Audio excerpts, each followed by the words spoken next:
No, I think that there's going to be a crackdown on speech. There's going to be a crackdown, especially because it looks like the U.S. is going to go to war in a more involved way with Israel against Iran. The reports are coming out that Israel is planning to attack Iran maybe in this month of August. If not this month, then certainly by the end of the year, there's going to be another round of attacks against Iran. And the U.S. is definitely going to be involved with that, just like they were involved with in June in that 12-day war.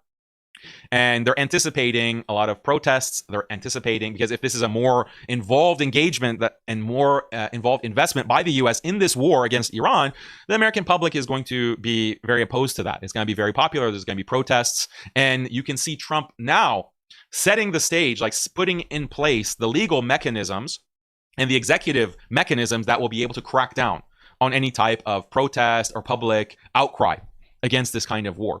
And he's already done it on the university campuses. He's basically withheld federal funding from universities like Harvard, Columbia, UCLA, Princeton, even threatened them that we are going to withhold hundreds of millions of dollars in federal funding unless you crack down on anti-Semitism. And anti-Semitism means criticism of Israel.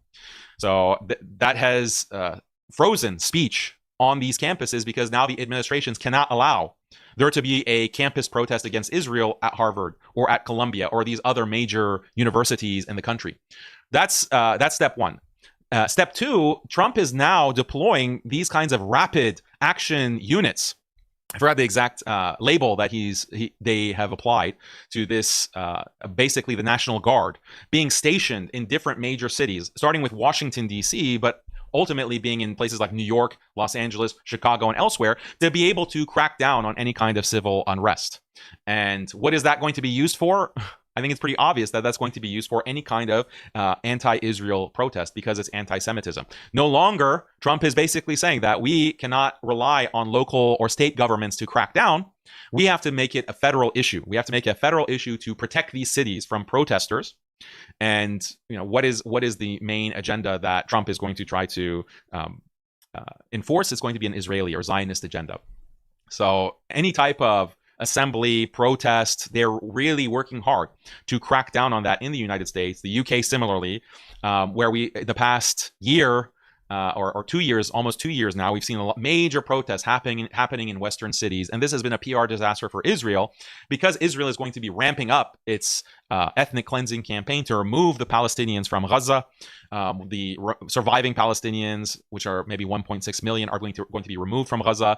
They have plans to actually expand the West Bank settlements and eventually clear out the West Bank. That's also on the agenda for the next few years. There's going to be even more protests. So they are taking these steps to be able to crack down and stifle and censor any type of free speech against Israel, any type of protest against Israel. That's the censorship regime. So people need to recognize that. I see a lot of unjustified optimism, like, oh, we've won the narrative war against the Israelis. We've won the narrative war against Zionism. Not really. Not really. All of the same mechanisms of power are in place. And those haven't been changed. And if there is this momentary lapse in their censorship regime, that doesn't mean we've won. That doesn't mean that we've broken containment or we've broken free from those systems of control. The systems of control are there. They've just been paused for whatever reason, maybe as a release valve to give us the false sense of security that we do have the ability to criticize. We do have the ability to raise objections to a genocide. It's just a false impression of a release valve. And then when they need to clamp down, when they need to really shut it down again, in the way that was, for example, in the COVID era or before the COVID era after Trump's first term in 2017, 2018. When they want to do that, they can very easily do it. They can really once again turn on the switch.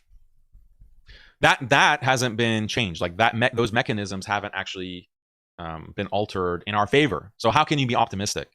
And people don't like to hear bad news, or they don't like to be told that this is the situation. It can be demoralizing, but we have to be realistic. Like, you have to be realistic about what's actually happening, and not fall for this kind of false sense of hope when it's not justified.